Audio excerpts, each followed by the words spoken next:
Preview.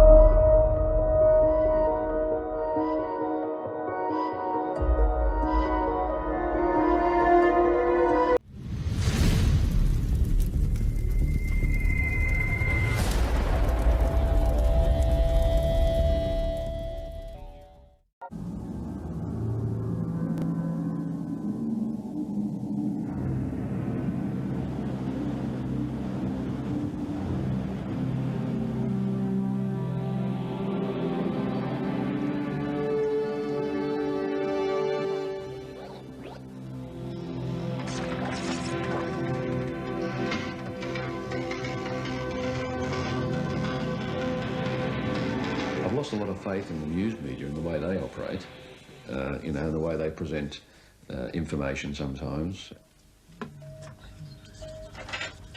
95% of it is just all stories which are fabricated for the sake of selling newspapers and the like. Yes, please. If you happen to be part of that news or involved in part of that news, it makes you angry because it's not correct, you know. You're wonderful, Chris. It just makes you angry. You think, well, geez, you can't trust none of the buggers. A land and sea search is underway for the pilot of a light aircraft missing in Bass Strait. The plane was on a flight from Moorabbin in Melbourne across to King Island via Cape Otway. Department of Transport officials say the pilot was the only person aboard the single-engine Cessna. When the pilot reached Cape Otway, he reported all was well. But a few minutes later told flight service he had a rough running into. It'll still be part of the destiny. Well, more or less everybody got destiny. When you're born, your destiny is already there anyway. You know, UFO are still a very frustrated subject. It's very intangible. You can't touch it. Flying along in an aeroplane, how could you actually pick an aeroplane up and physically take it somewhere? It's not possible. I don't know what he saw, but whatever he said that he saw, he saw.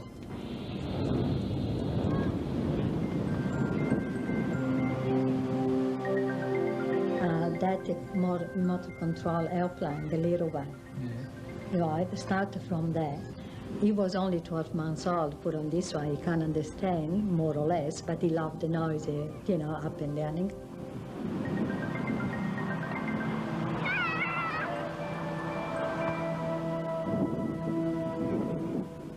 And one day this plane came out from the box and he started to really fly.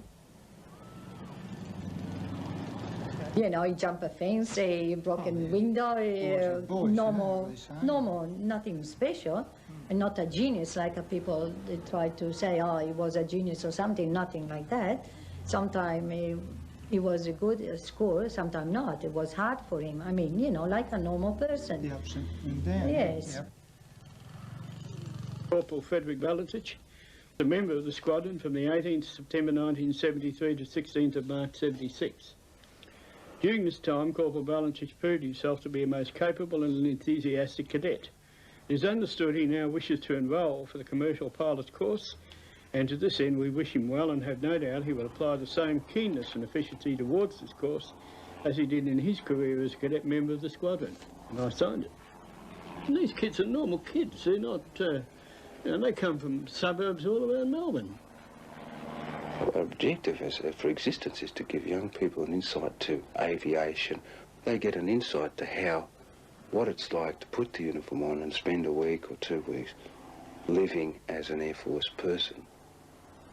Flying was his life, but he had a social life as well, and he worked the two very well. If flying didn't fit in, social life went out. Man in uniform. He loved flying. That was number one. Flying was more important than anything, really. Just what he wanted to do. Anything he wanted to do. Just become like a commercial pilot, fly for the airlines. Probably a month after we'd started going out. He took me just on just for him to get some hours up. Went down to Moorabbin Airport and hired a Cessna and just went for a fly.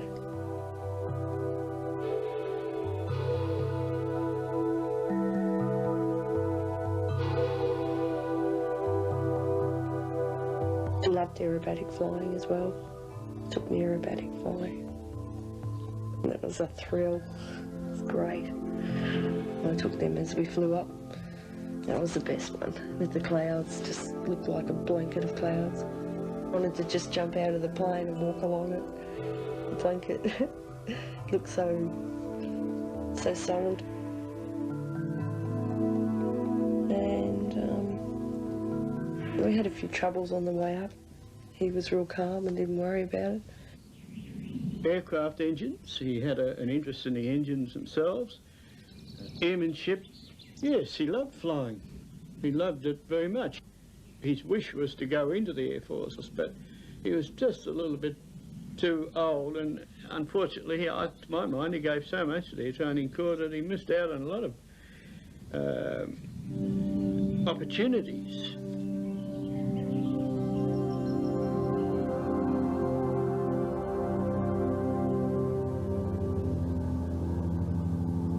He went to fly, night experience or whatever they call, and he booked the plane for 4 hours. Instead, he did just an hour and a half or something. And when he came home, I asked why he come earlier, and he said, "Mom, up there is, I have the feeling something follow me."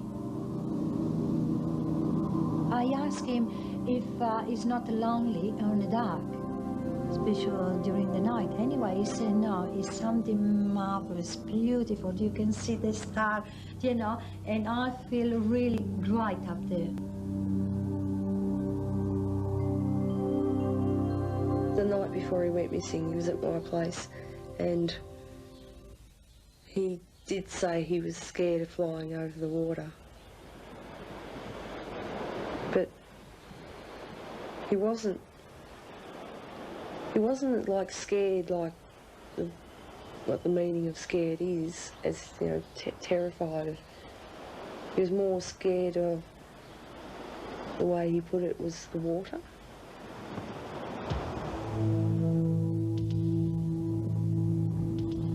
He wasn't a great, how to say, love of deep water.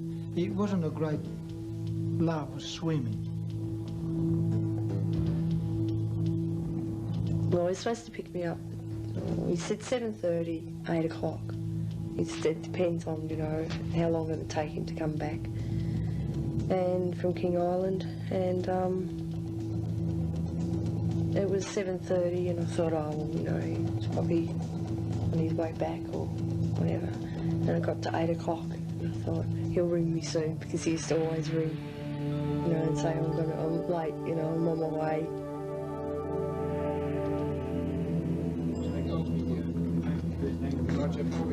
Go ahead. Sierra Tango, contact Melbourne on 122, decimal 4.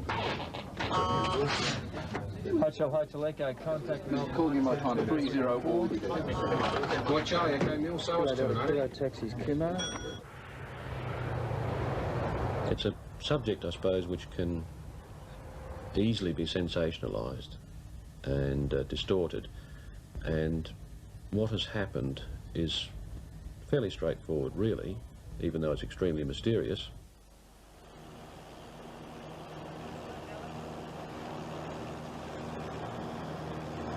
Foxtrot, Melbourne traffic is Kilo Alpha Mike. I've Heron, warning for Flinders Island.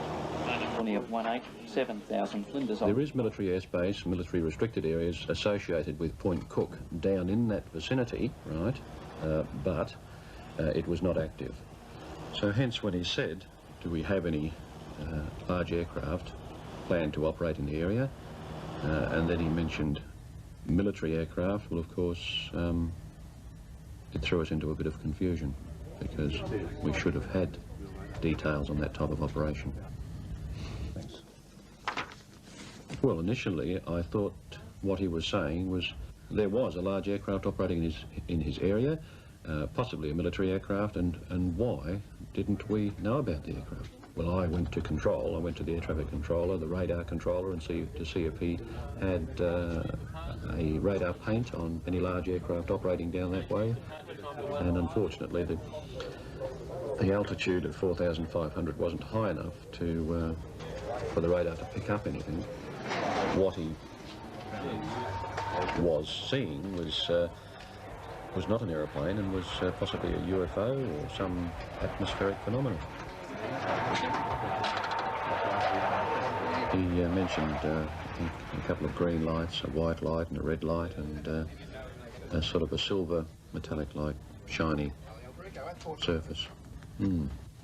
That's when it all got very, very mystifying. News just at hand. The pilot of a light plane, thought to have crashed in Bass Strait last night, said just before losing radio contact that an unidentified object with green lights was heading straight for him.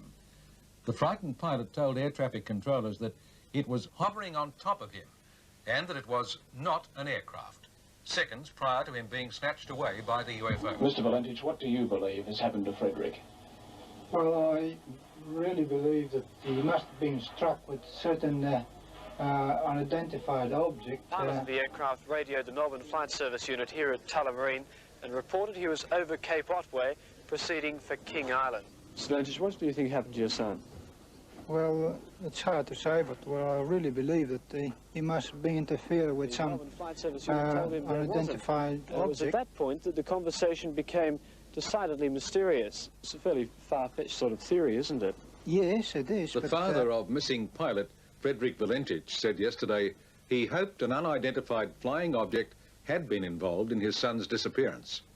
He told reporters that he'd rather that than find wreckage of the plane. When at first he didn't come, we thought that he had an accident, right, that he probably fell down the sky. But then as the people come along from various newspapers, around about 11 o'clock, some journalist, I think it was from Channel 9, he mentioned to me that he heard about that there was to do with some strange object surrounding him.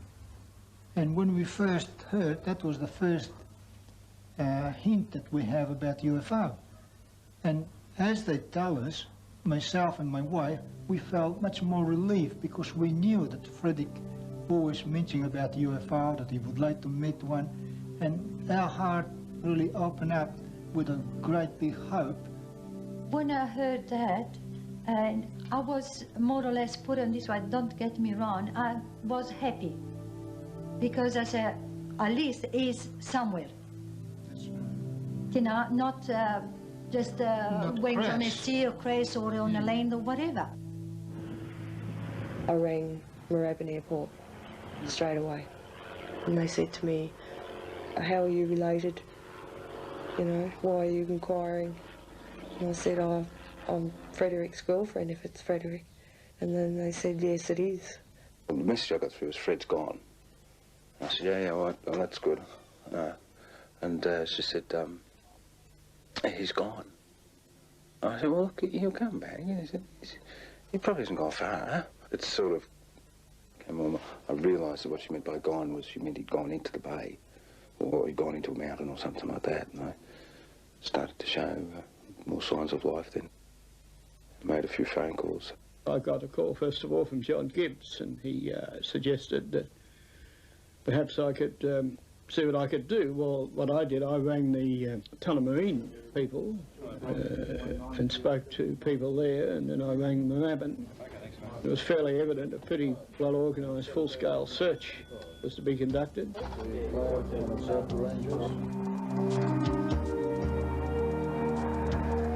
Yes, I was extremely sad, I can assure you. We were expecting Fred on the night of the 21st of October. He's coming to this place here for dinner. Anne had a salad and he was bringing back some crayfish. I saw someone on Sunday night, and then on Monday it was the full force of all of them. Not just newspapers, it was also like the news for the TV, and just all come around to get their story. I believe the major news areas, news medias, covered it with the information that they had, because there wasn't any there. What was it? The bloke had crashed, had reported a UFO. Where's the story? So they had to dig. I think they really thought that I knew what where he was, as if I knew what was going on. So, but I only knew from what they had already put in the paper and what I'd heard on the radio. She also denied that she had gone to Cape Otway for the purpose of any secret rendezvous. The UFO reported by the pilot of an aircraft missing over Bass Strait could have been a top-secret United States military remote-controlled drone vehicle used to decoy radar from an attacking strike force. A girlfriend away and all these sort of things. Then after we realized they were all stupid, but at the time, certain people take seriously. Michael, is it possible for a pilot to become so disoriented that he could fly upside down? Yes, it is, and I'd like to make the point that no one knows what has happened in this instance, and we can't discount that there was in fact a UFO. QM. Missing UFO pilot Frederick Valentich may have crashed while flying upside down, a Department of Transport authority said today.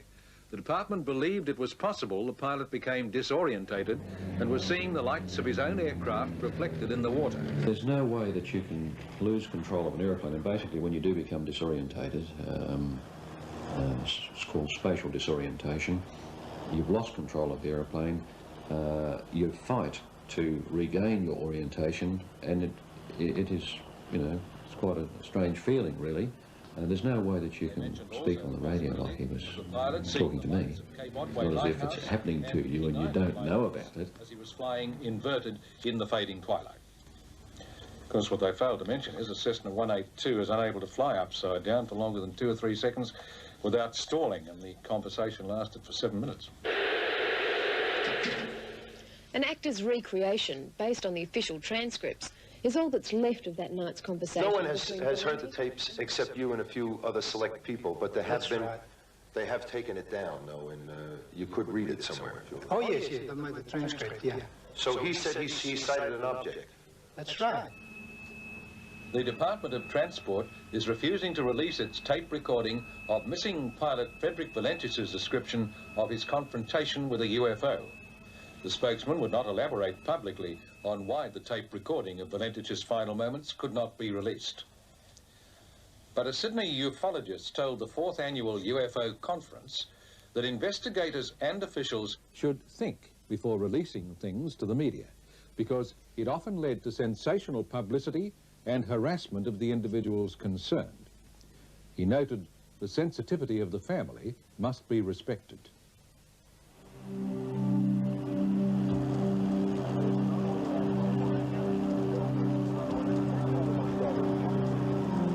Well, that's when I sort of started to feel that it can't be an aircraft if it's operating like that.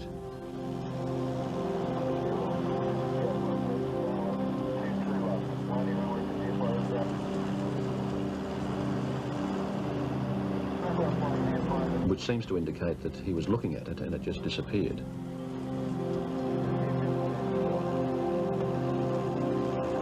(23, 24) are the power settings for a Cessna 182. So what he was indicating was he had the aircraft set to cruise power, and it was, as he said, coughing. It was running rough. He was in greater trouble, right? Well, the chances are he may have lost power to the extent where he was unable to maintain height and, of course, would ditch in the ocean. And then the last transmission, he seemed to me as if he was right in the middle of his transmission, a little confused. He got his call sign and my call sign back at the front, and it seemed he was halfway through his transmission when his communications started breaking. And that was the end. I suppose I said to myself a couple of times, gee, is this real, you know? And just doubt. Had it happened, or was it a hoax, conflicting with the fact that he seemed so, I suppose, genuine in what he was saying. It was upsetting, you know, somebody's obviously disappeared, and there's a good chance that they may have died. The mystery deepened last night after hundreds of sightings of UFOs were reported from Geelong, Frankston, Cape Otway and further along the coast, of which 3 reports were made up to 3 hours before Valentich's flight.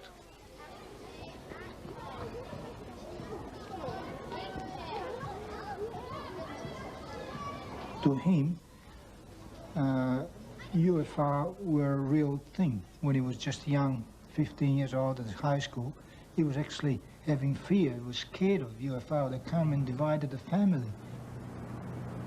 As he became more mature and he understand more about it, he came back with a different opinion and a different philosophy on UFO. The last 12 months, he virtually convinced me and my wife of UFO existence. But he's never been fanatic. Any aviator's got interest in it. It's an unknown. I mean, it's an unknown. But it's flight. You're always interested in it. You saw something. He reported that something. See, by reporting it, he jeopardized his commercial pilot rating. So there had to be something there. He was a young bloke aspiring to be a commercial pilot seeing UFOs. How's it going to look on your record when you go to get your licence? I was quite mystified, extremely mystified. We never ever discussed those kind of things. We kept no files at our training corps headquarters on UFOs. We had other things to do. To me, I have no beliefs in UFOs, although I have not a great disbelief. I just don't know. I just don't know. You get people that are religious, they might think, well, if you believe in God, there could be angels, UFO, but not necessarily being evil. Most of the people believe that we are not the only one in this universe. There got to be another civilization somewhere, like in a blind way to say, you know, you don't have one lemon on a lemon tree only. I believe in really in God. I don't know what is God, but I believe something. Sometimes I pray, I say, gee, God give me another 20 years to live. Maybe in 20 years something happened. You know what I mean? Look, even perhaps UFO could be something, American or German or whatever, or Japanese or Russian. They create something and we don't know. We put the UFO name because we don't know what is that. UFO does mean come from other planet.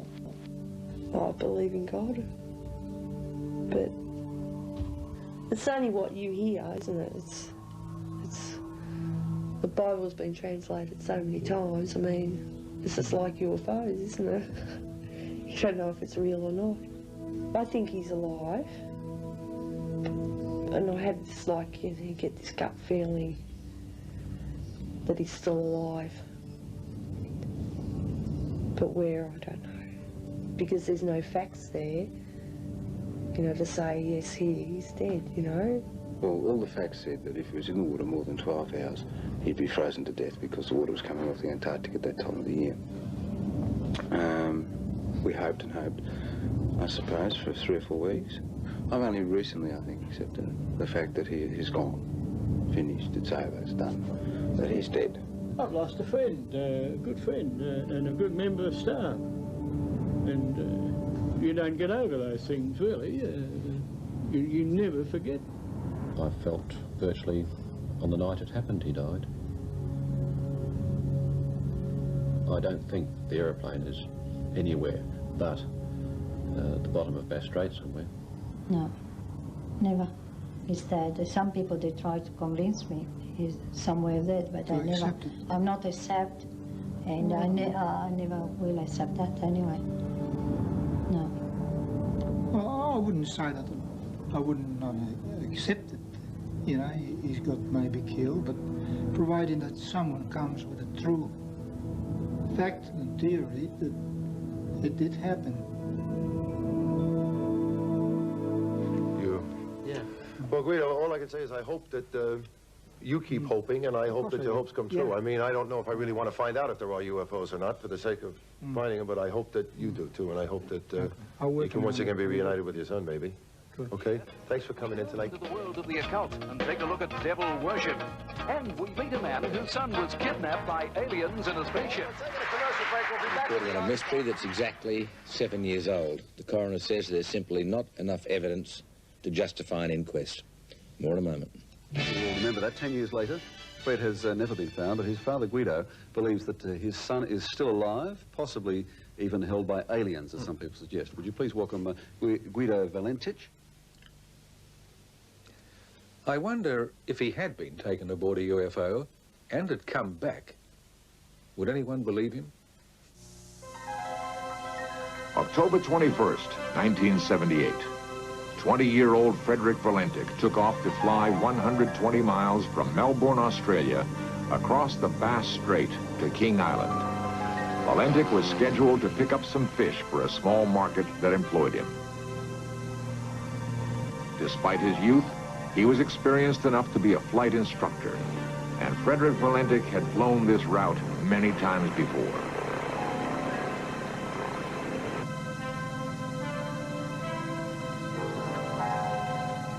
Delta Sierra Juliet, pilot to ground.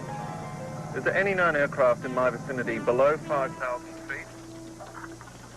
Delta Sierra Juliet. Negative, no known traffic. Delta Sierra Juliet.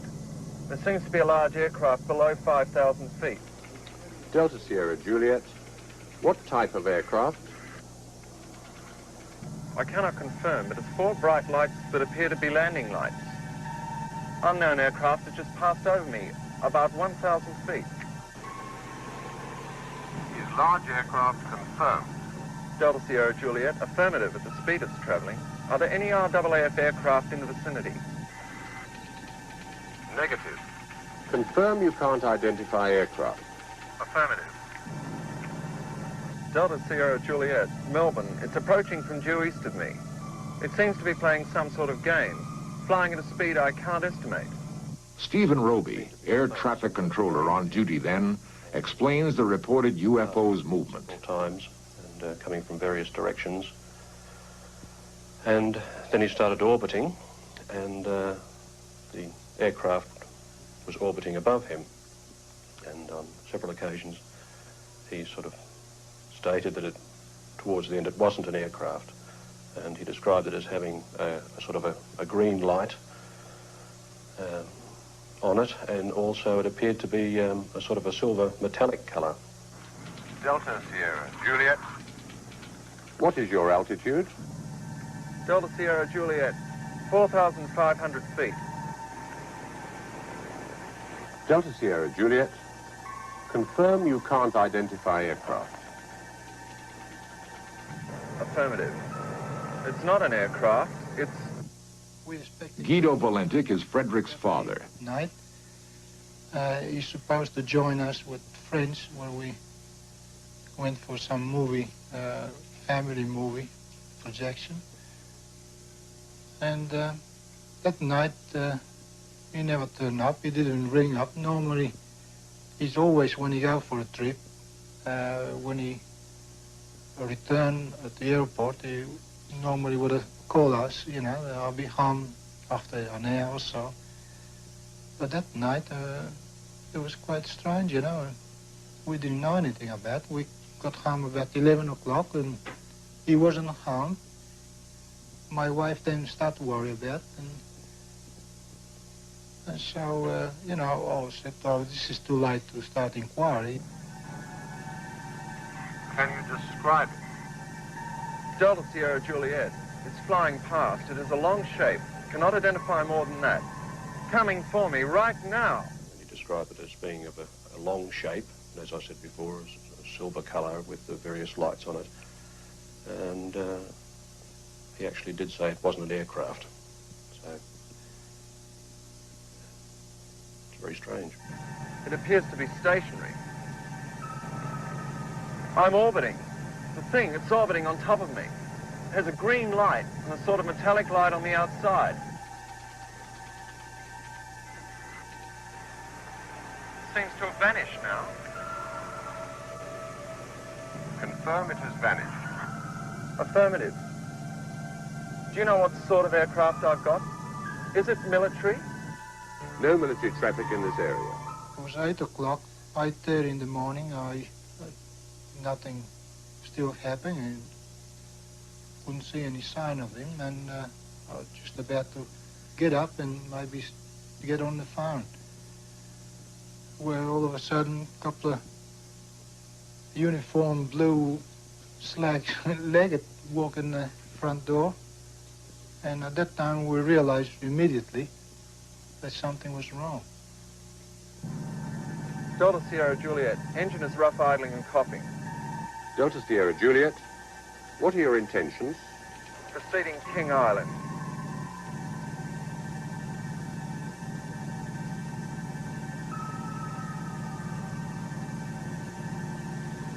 Delta Sierra Juliet, unknown aircraft now hovering on top of me. Finally, we lost contact with him in a very strange way. The communications he was putting out seemed to break. People describe it as a sort of a metallic sound, the last transmission that was sent from Delta Sierra Juliet. Delta Sierra Juliet. Acknowledge. Do you read me?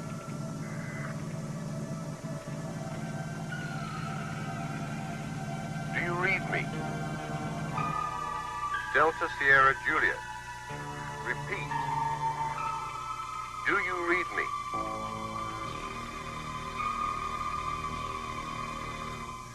Despite an extensive 4-day search, which included using a sophisticated Orion aircraft capable of detecting any sort of debris at great ocean depths, not a single scrap of wreckage was ever found. No hard evidence ever turned up that would explain the disappearance of Frederick Valentich. But theories abound. Some say that Valentich became disoriented and saw this lighthouse. A second theory is that he saw lights of fishing vessels and then, becoming disoriented, spiraled his plane into the ocean. Guido Valentich, Frederick's father, believes otherwise. Well, after Frederick reported this UFO incident, I inclined to think that it could be some intelligent life in the outer space, despite all the officials are trying to suppress this, or really makes me very confused, because knowing Frederick what he radiated and knowing my son wouldn't make himself so ridiculous in stating things like that. So I'm inclined to believe that really must be something in the space that the general population may not aware to be. And I realized after his disappearance, which I couldn't have the opportunity before, how many calls I get from various parts of the world. And they really encouraged me to believe that he could be still alive, maybe with another intelligence in space.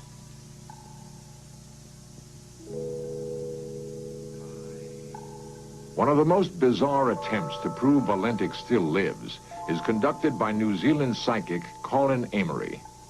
He claims that through the power of a seance, he can contact Valentich and speak in his voice. People I spoke of before, I know that my family are very sad, but it is not necessary. Death is something that is quite painless and is not difficult to bear.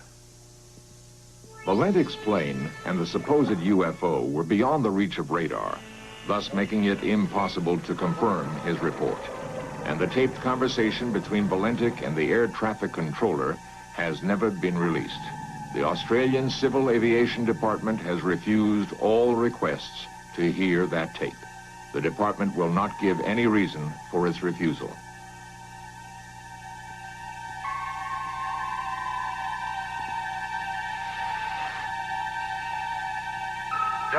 Sierra Juliet. Acknowledge. Do you read me?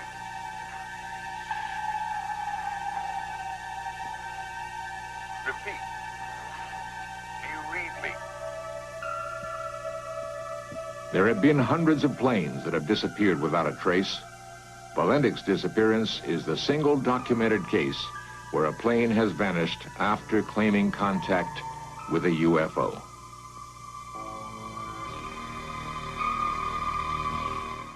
The day of October 21, 1978, saw a gentle breeze just on sunset. No sign of the dramatic events to follow.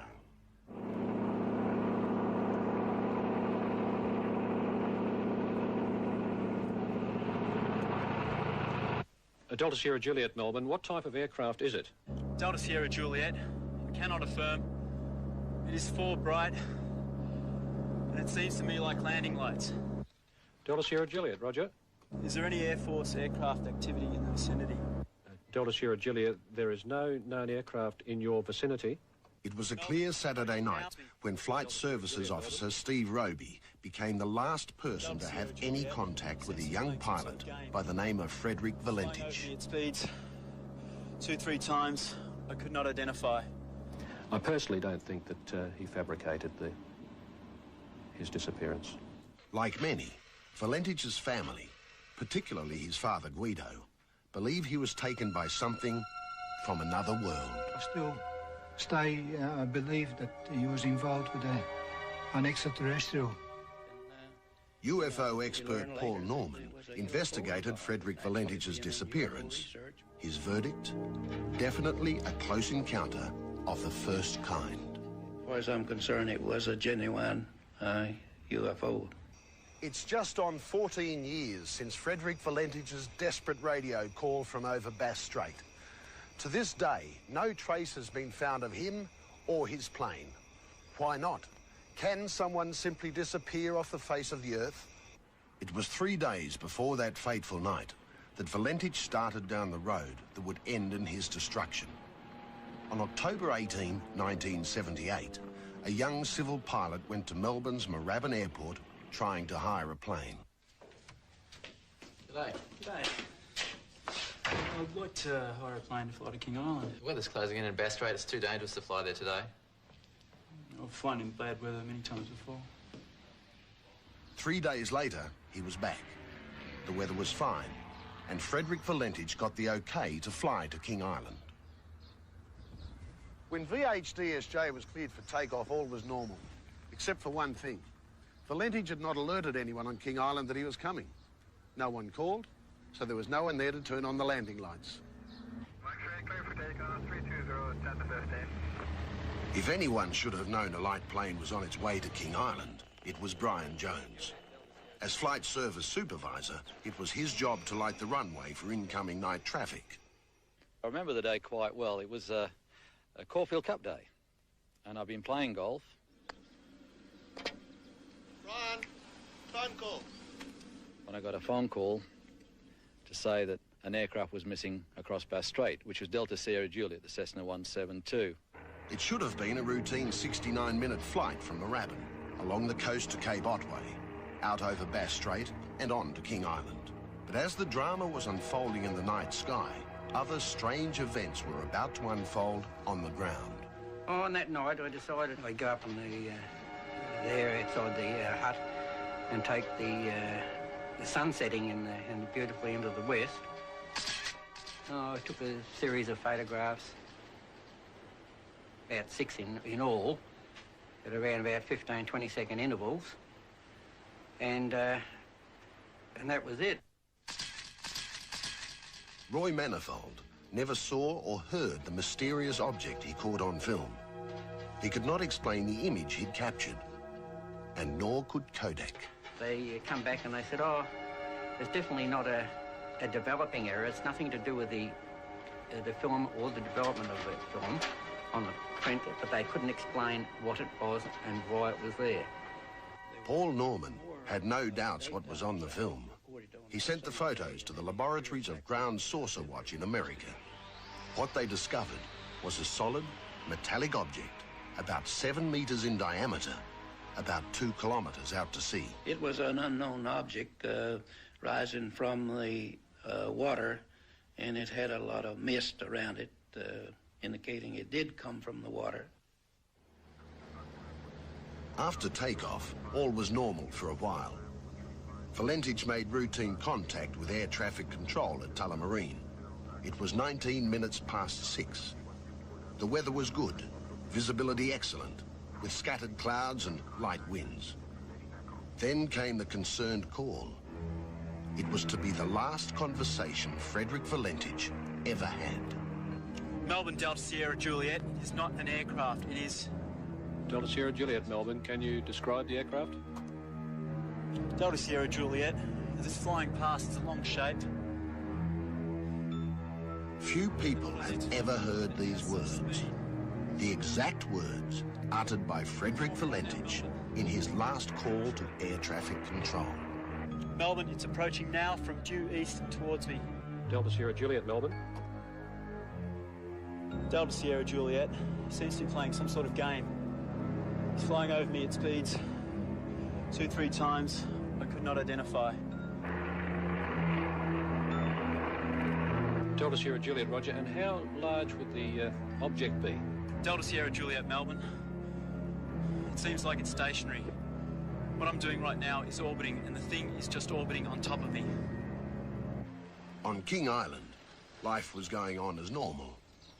But some did report strange lights in the sky, as did scores of others on the Victorian mainland. There were more daytime sightings reported on that same day in any period of activity I've ever investigated. In my mind, knowing my son, I was sure that he was encountered something very seriously, because he would never go on that radio and compromise his future career as a pilot. It is hovering and it is not an aircraft. Delta Sierra Juliet. Delta Sierra Juliet, Melbourne. Delta Sierra Juliet, Melbourne.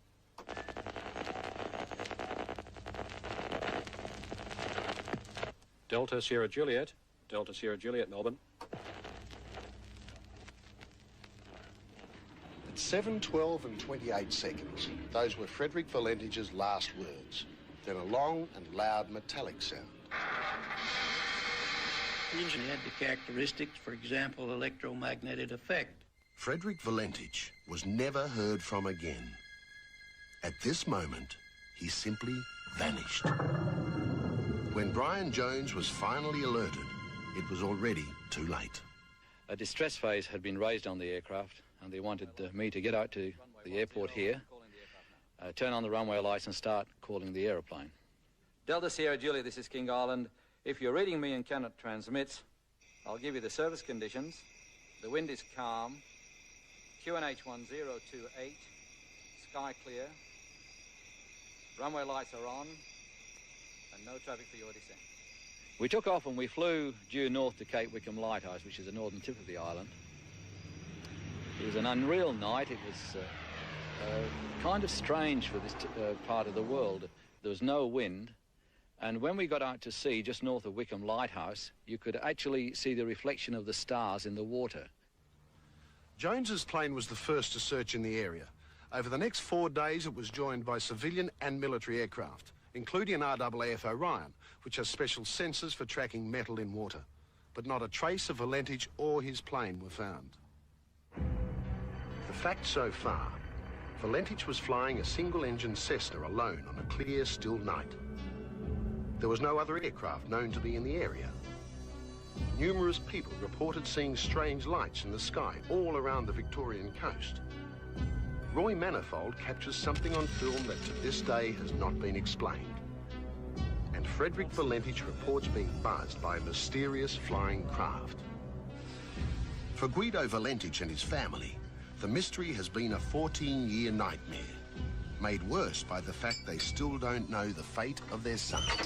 Good morning, sir. I'm after Mr. Valentich. That's me. Mr. Valentich, can you tell us where your son is, thanks? No, he's supposed to come back from King Island last night. The worst things that might happen to him would have been being abducted by some unknown civilization, and possibly will take, we don't know how many years before we'll be able to see him again. In my heart, I do believe that one day I will see him again. I don't feel that he staged his disappearance. I'm quite open on it. I really don't know. He possibly went on could be a suicide mission. There was a real encounter with an unknown flying object. Valentich's girlfriend, Rhonda Rushton, had flown with him on every flight except his last. In a strange postscript to this story, Rhonda travelled to this motel for a rendezvous planned before his disappearance.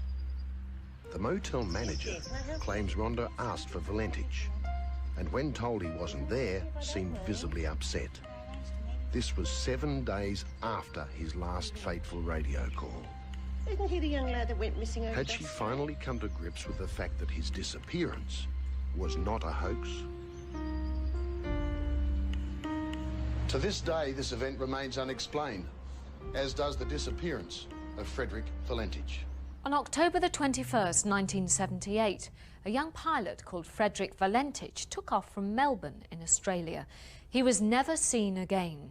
His disappearance made headlines all over the world because of a taped conversation he'd had with air traffic control just before he vanished.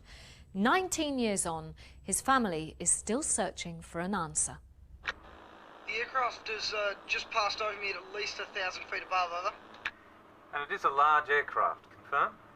Unknown to the speed it's travelling. Is there any Air Force aircraft in the vicinity? Yes, that's him. It's my son.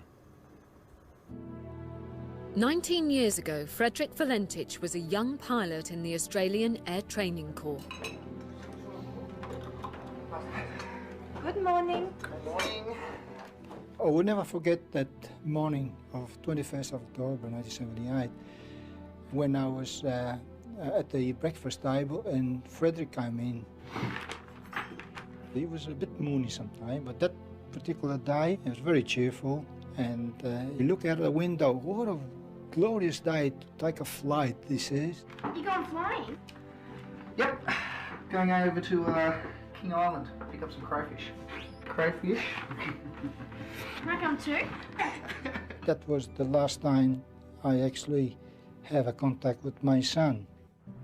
Frederick set out for King Island in a hired Cessna plane. It was to be his first evening flight over water.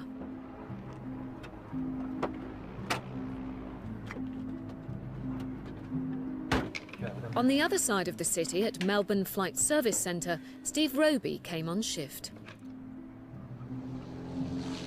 Frederick's plane's call sign was Delta Sierra Juliet. 40 minutes after takeoff, he contacted Steve at the Flight Service Centre and started to describe something extraordinary.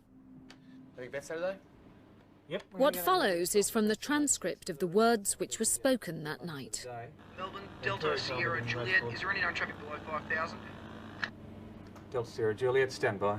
At about 7 o'clock, he reported sighting a large aircraft in his vicinity, and which surprised me. Pilot reports aircraft. Are you holding any details? I checked with various other areas to see if something had slipped through the net, but there was nothing of that nature. Delta Sierra Juliet, no known traffic. Melbourne, Delta Sierra Juliet. It seems to be a large aircraft, below 5,000. What type of aircraft is it? I can't confirm. It's got 4 bright lights. It seems to be like landing lights. When he mentioned the 4 bright lights, well, I imagined that he was looking at a large military aircraft. Mick, have you got any military aircraft in the Cape Otway area? No known aircraft in the vicinity. It's approaching now from due east towards me. At that stage, I was thinking sort of rationally that here I have an unidentified military aircraft operating in my airspace of which I have no knowledge. It seems to me these playing some kind of game. He's flying over me about three times at speeds I can't identify. It's got like a green light and sort of metallic-like. It's like all shiny on the outside. It's just vanished. Confirmed, the aircraft just vanished. Say again? Is the aircraft still with you? Now approaching from the southwest. I don't think it was a military aircraft. I don't think it was an aircraft. Delta Sierra Juliet. Melbourne, that strange aircraft is hovering on top of me again. An aeroplane just wouldn't do that sort of thing. So my belief changed as the communication continued from one of, it was initially an aeroplane, to one of, it must be something else. It's hovering and it's not an aircraft. And I thought, well, it's not an aircraft and it's been doing the things that he's describing. It must be a UFO. I've got it set at 2324 and the thing is coughing. Delta Sierra Juliet. Melbourne, that strange aircraft is hovering on top of me again. It's hovering and it's not an aircraft. Delta Sierra Juliet. Delta Sierra Juliet, Melbourne. Delta Sierra Juliet, Melbourne.